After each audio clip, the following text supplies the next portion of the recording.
सूत जी महाराज कह रहे हैं, समुद्र निकटे देशो ग्रामो बाष्कल संज्ञा का। समुद्र के किनारे बाष्कल नाम का ग्राम है, बाष्कल नाम का एक गांव है। वहां सबके सब ब्राह्मण निवास करते हैं, परंतु ब्राह्मण कैसे हैं? सबके सब दुर्गुण, कोई भी सगुण नहीं है, कोई भी पूजा पाठ नहीं करता है, कोई भी सत्संग आदि नहीं करता है। सब के सब जितने भी ब्राह्मण हैं तो ब्राह्मण, पर कोई भी ब्राह्मण कर्म को नहीं करता। उस बाष्कल नाम के ग्राम में एक बिंदुक नामधारी ब्राह्मण था। नामधारी ब्राह्मण कौन होता है? जो कर्म से ब्राह्मण ना हो, सिर्फ जन्म से ब्राह्मण हो, वह उसे नामधारी ब्राह्मण कहा गया। क्या मतलब? कहते हैं ना, हमारे तरफ की कहावत है कि ये नाम का ब्राह्मण है, काम का ब्राह्मण नहीं है। तो यहाँ बिंदुक नाम का जो ब्राह्मण है, यह बाष्कल ग्राम में निवास करता है। काम क्या करता है?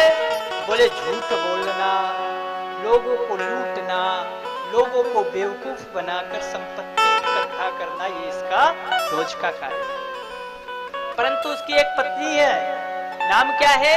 चंचुला। चंचुला बड़ी धार्मिक है, बहुत भगवान का पूजा पाठ करती है, पति की पूजा करती है, पतिव्रता है। परंतु कहते हैं ना कि यह जो संगत का असर होता है ना, ये बहुत जल्दी होता है। अगर आप शराबियों की संगत करोगे तो आपको शराबी बनने से कोई रोक नहीं सकता। इसलिए हमारे गुरुजन क्या कहते हैं? सत्संग, सत्संग करो। सत्संग का अर्थ क्या होता है? संत का संग करो। संत कौन है? संत कौन है भाई? क्या धोती कुर्ता पहन लेने से, चंदन टीका लगा लेने से संत बनते हैं? क्या मेरे जैसे धोती कुर्ता कोई पहन ले वो संत हो जाता है? बोले नहीं, तिलक चंदन तो हर व्यक्ति को करना चाहिए। शास्त्र महापुराण कहती है, कोई ऐसा व्यक्ति जिसका मस्तक सूना हो, उसके दर्शन करने से चांडाल के दर्शन कराने के बराबर पाप होता है। कभी मस्तक सूना नहीं होना चाहिए। अच्छा एक बात बताओ दुबे जी, ये तिलक क्यों लगाने चाहिए? तिलक लगाने का मतलब क्या होता है? चंदन लगाने का मतलब क्या होता है? और चंदन किसे लगाना चाहिए? क्या साधुओं को लगाना चाहिए, ब्राह्मणों को लगाना चाहिए, पंडित जी को लगाना चाहिए, किसे लगाना चाहिए? बोले उस हर मनुष्य को तिलक करना चाहिए जो खुद को सनातनी मानता हो, जो हिंदू सनातन धर्म को मानता हो, उसे तिलक अवश्य करना चाहिए। अब तिलक की महत्वता समझो। कोई तिलक आड़ा करता है, कोई सीधा करता है, कोई 2 बिंदु का तिलक करता है, कोई त्रिपुंड धारण करता है, कोई ऊर्ध्वपुंड धारण करता है। ये तिलक क्या होता है? तिलक से तिलक की एक महिमा है, एक संप्रदाय है। यह तिलक क्या है? तिलक एक तरीके से मोहर है।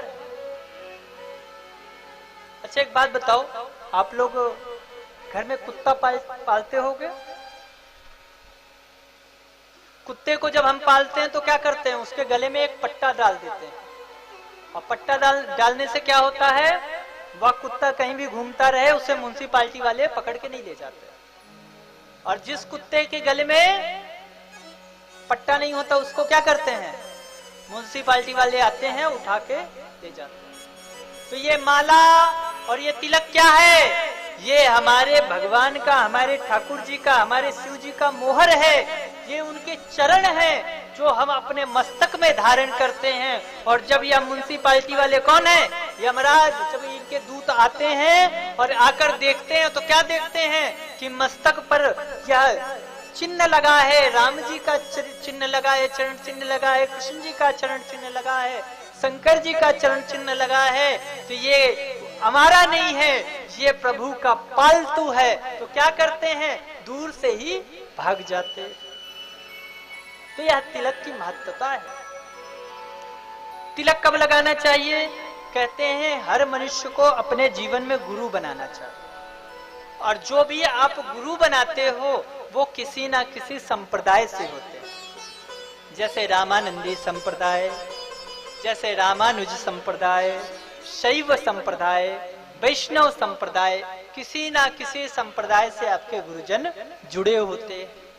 तो जब भी आप गुरु नाम मंत्र लेते हो, गुरुजन आपको एक मंत्र देते हैं, तब वह अपनी कंठी और एक तिलक भी आपको प्रदान करते हैं, और उस तिलक को धारण करना चाहिए। तिलक धारण करने से हमारे चेहरे की, हमारे मुखमंडल की शोभा बनती है, हमारे मुख में तेज आता है, और भगवान के नाम को गुरु नाम मंत्र जपने से वही गुरु नाम मंत्र सिद्ध हो जाता है। लोग कहते हैं ना कि वो बाबा जी बड़े सिद्ध है, फलाने बाबा जी बहुत सिद्ध हैं। ये सिद्धि कहां से आती है? ये इसी गुरु नाम मंत्र से आती है। तो गुरु नाम मंत्र को क्या करना चाहिए? उस गुरु नाम मंत्र का जप करना चाहिए। जिस प्रकार हम पैसा बढ़ाते हैं, रुपया कमा कमा के इकट्ठा करते हैं, और मन में विचार करते हैं कि हमारे पास इतना रुपया हो गया है, अब हमारे बैंक में इतने जीरो बढ़ गए हैं, तो ये रुपया कहां तक चलेगा? दुबे जी, ये रुपया कहां तक मान्य है? अभी कुछ दिन पहले 2018 में शायद नोटबंदी हुई थी, कितना पैसा काम आया था? वही 500-500 के पीली पीली नोट, 1000-1000 के लाल लाल गुलाबी गुलाबी नोट, क्या काम आए थे? सब के सब कागज हो गए। क्या मतलब? बोले यह नोट की महत्वता कितनी दूर तक है? भारत में चलने वाला पैसा सिर्फ भारत में ही चलता है। अगर आप कहीं विदेश निकल गए, विदेश को छोड़ो, भारत से ही लगा है नेपाल, भारत से ही लगा है भूटान, भारत से ही लगा है पाकिस्तान। क्या अंतर है? सिर्फ एक सरहद का अंतर है, और आपने सरहद पार किया तो क्या होता है? यह गांधी जी के नोट फेल हो जाते। मन में विचार करो, यह जो नोट, ये जो पैसा तुमने कमाया है, यह इस पृथ्वी लोक में ही इतने सारे देश हैं, उन देश में भारत के बाहर नहीं चलता, और तुमने इस पैसा को इकट्ठा किया है कहां के लिए? जब जाएंगे तब, जब जाओगे यमराज का चित्रगुप्त पूछेगा क्या क्या किए हो, क्या दिखाओगे? अरे भैया, हमने खूब दुकान में बैठे, खूब दुकान में खूब बेईमानी कर करके खूब धन कमाया, ये देखो इतना सारा पैसा है, तो क्या करें? बोले ये पैसा लो और हमारे लिए बढ़िया स्वीट रूम बुक करो। तो चित्रगुप्त क्या कहेगा? बोलेगा ये पैसा यहाँ काम नहीं आता। तो यहाँ कौन सा पैसा आएगा काम? बोले यहाँ जो नाम रूपी धन आपने कमाया है, जो मंत्र रूपी धन आपने कमाया है, जो आपने दान रूपी धन कमाया है, वह आपको यहाँ प्राप्त होगा। इसलिए यह गुरु नाम मंत्र रूपी जो धन है इसको बढ़ाओ, दान रूपी धन है उसको बढ़ाओ। दान हमेशा जब भी करो, हमें हमेशा सुपात्र को दान करना चाहिए। ऐसे व्यक्ति को चुनो जिसे हम दान करें तो वह धन धर्म में लग सके, वह धन कर्म में लग सके। आज के समय में एक बड़ी प्रथा चली है। क्या प्रथा चली है? लोग तीर्थों में जाएंगे और भंडारा कराएंगे, और उस भंडारे को सबको रोक रोक के जबरदस्ती देंगे, जिसको जरूरत नहीं है उसे भी देंगे। और फिर क्या होता है? जबरदस्ती उसको हाथ में पकड़ा दिए, पूरी सब्जी का दोना। उनको ये होता कि हम अधिक से अधिक लोगों को बांटे, लोगों को दें।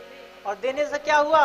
बोले हमने भंडारा किया, जो ही आ रहा है रास्ते में आ रहा पकड़ के उसे भी दे रहे हो। हुआ क्या? कुछ दूर लेके जाकर वो भोजन को फेंक देता है। सोचो, अन्न का अपमान हो रहा है कि नहीं हो रहा? आपने उसे दिया, उसको भूख नहीं लगी, आपने एक्स्ट्रा दे दिया उसे, बिना भूख के उसे आपने अन्न दिया है, अन्न का दान किया है, और उसके कोई काम का नहीं, और उसने जाके फेंक दिया। तो आपको दोष लगेगा कि पुण्य होगा।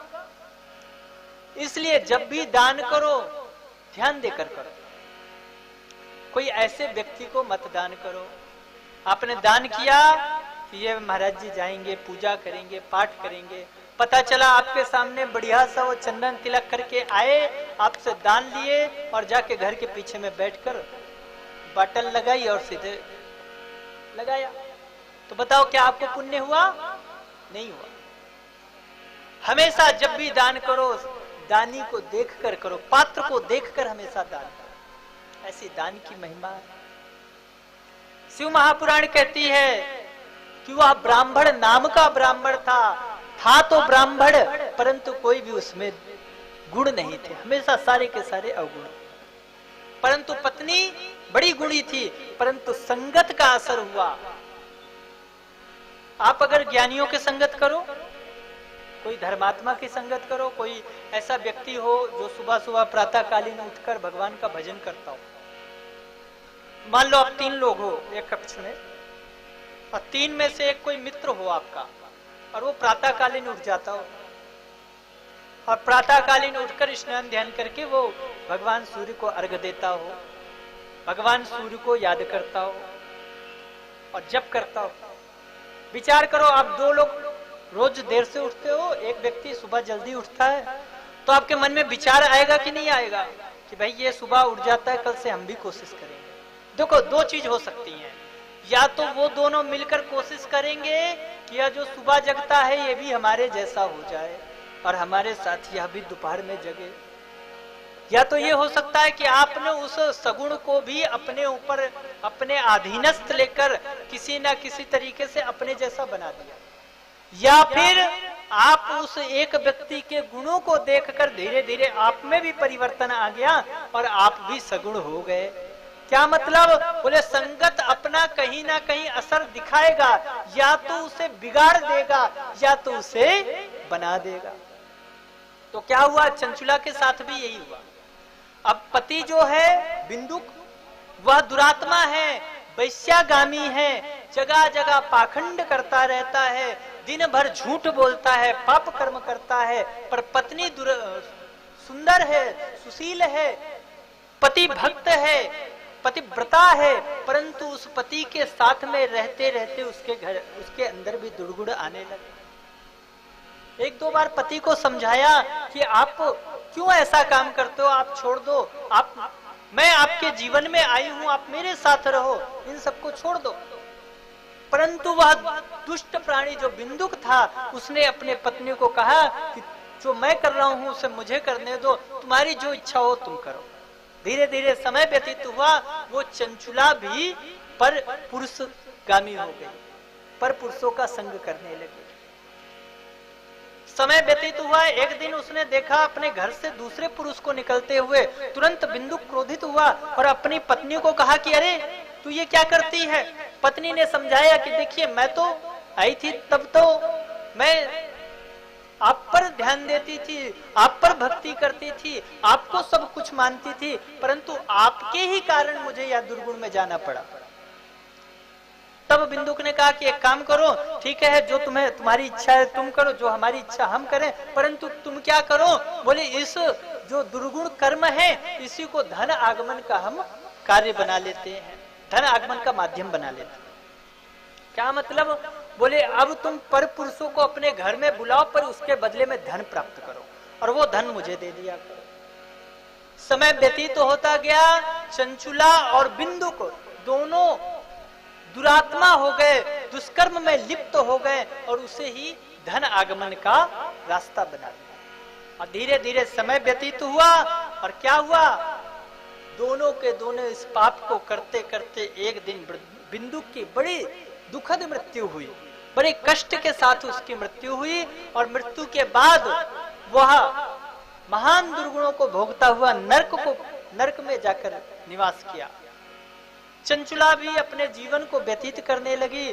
कुछ दिन वह अपने पुत्रों के साथ रही और पुत्रों के साथ रहते रहते कुछ दिन अपना जीवन व्यतीत की, परंतु यह सौंदर्य, यह जीवन कब तक रहेगा। धीरे धीरे वृद्धावस्था आ गई और अब चंचुला भी सखी सहेलियों के साथ आज दैव योग से गोकर्ण भूमि पर आई और तीर्थ में उसका मन तो नहीं लगता था, परंतु उसने सोचा कि सब सहेलियां जा रही हैं तो मैं भी मेला घुमा आती हूँ। मेला घूमने की इच्छा से वह तीर्थ में गई, गोकर्ण क्षेत्र में, और जाकर जैसे ही तीर्थ में गई तो तीर्थ में मेला घूमते घूमते वह एक शिवालय में पहुंची। शिवालय में पहुंची तो क्या देखी, एक ब्राह्मण शिव महापुराण की कथा सुना रहे थे।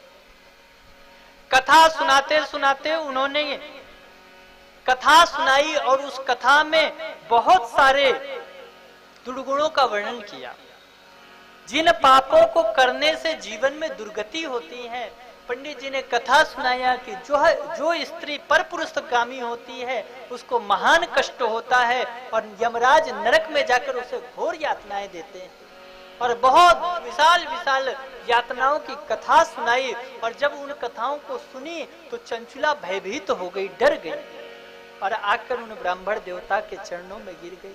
हे ब्राह्मण देवता, मैंने अपने जीवन के सुख के लिए, जीवन की प्रसन्नता के लिए बहुत सारे दुर्गुण किए, बहुत सारे पाप किए, परंतु अब मैं क्या करूं, मुझे तो बहुत दुख भोगना पड़ेगा। आपकी कथा के अनुसार मैंने तो बहुत पाप किए हैं और इस पाप के कारण मुझे बहुत सारा दुख भोगना पड़ेगा। मैं आपकी शरण में आई हूं, कुछ भी करके मेरी मुक्ति का आप उपाय करो। ब्राह्मण ने कहा, देवी तुम अगर शिव जी की शरण में आई हो तो भगवान शिव की कृपा से तुम्हें जरूर सदगति मिलेगी। क्या मतलब? बोले भगवान शिव कभी भी भक्तों के दुर्गुणों को नहीं देखते। भगवान शिव हमेशा सगुण को देखते हैं, गुण देखते हैं, और जो व्यक्ति पाप भी किया हो और उसके मन में अगर प्रायश्चित आ जाए तो उसे भगवान शिव क्षमा कर देते हैं। तो क्या करें? बोले तुम शिव महापुराण की कथा सुनो।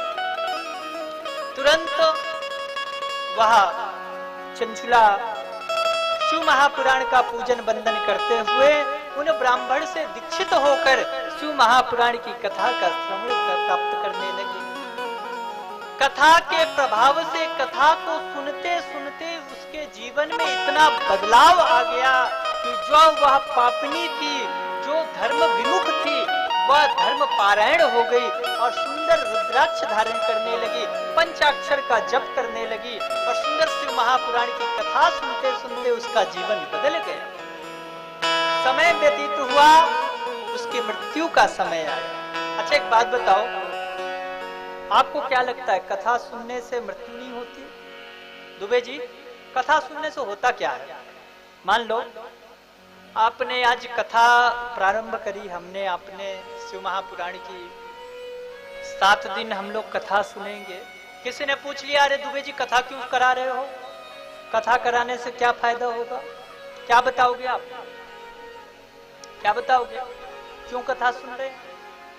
कथा सुनने से फैक्ट्री चलने लगती है, कथा सुनने से पैसा आने लगता है। पैसा आने लगता तो महाराज हम भी बैठ के घरे में सुना रहे होते, आपको काहे यहाँ सुनाने आते हैं? कथा सुनने से क्या होता है? धनागमन होता है, सब पैसे वाले हो जाते हैं। फिर कथा सुनने से दर्द दूर हो जाता होगा। क्या करना चाहिए? कल से जितने जिनके जिनके घुटने दर्द होते हैं सबके सब आ जाना। क्या होगा? कथा सुनने से दर्द समाप्त हो जाएगा। नहीं तो फिर क्या होता होगा? बुढ़े लोग जवान हो जाते होंगे, इसीलिए तो बुढ़े जितने आते हैं सबके सब शिव महापुराण में आते हैं। तो क्या होगा? 7 दिन बाद सबके सब जवान हो जाएंगे। क्या हो जाओगे? क्या हमारे जीवन के कष्ट दूर हो जाएंगे?